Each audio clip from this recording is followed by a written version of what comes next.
ஒருத்தனை அழிக்கின்ற சக்தியினாலே பலசாலியாக மாறி தன்னை பவர்ஃபுல்லான ஒரு கண்ட்ரியாவோ பர்சனாவோ லீடராவோ காட்டிக்கிற காலம் முடிந்து விட்டது. தீவிரவாதத்தினால் தாக்குதல்களினால் தன் மதத்தை பரப்புகின்ற காலம் முடிந்து விட்டது. எஸ்பெஷலி ஏஐ வந்த பிறகுங்கய்யா.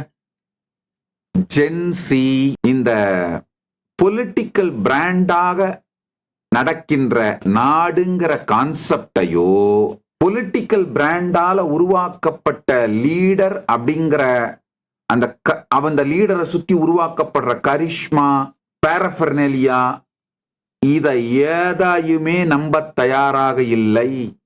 ஜென்சிக்கு ஸ்பிரிச்சுவல் அவேக்கனிங் கொடுத்தா மட்டும்தான் அவங்க தங்களை தாங்களே அழித்துக் கொள்ளுகின்ற ஜென்சி புரட்சிக்குள் செல்லாமல் இருப்பார்கள்.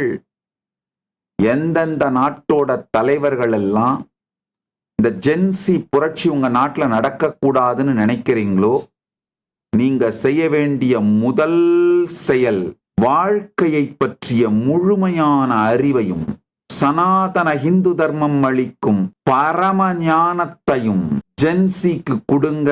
வாழ்க்கை, சமூகம், தனிமனித நிலை, குடும்ப நிலை, சமூக நிலை, நாடு நிலை, உலக நிலை, இந்த ஒவ்வொரு நிலையிலும் அமைதி எந்த அளவுக்கு முக்கியம், அமைதியின் மதிப்பு என்ன, பீஸோட சேர்ந்த ஃப்ரீடம் தான் கிரியேட்டிவிட்டியாவும் சக்சஸ் ஆகும் மாறும்.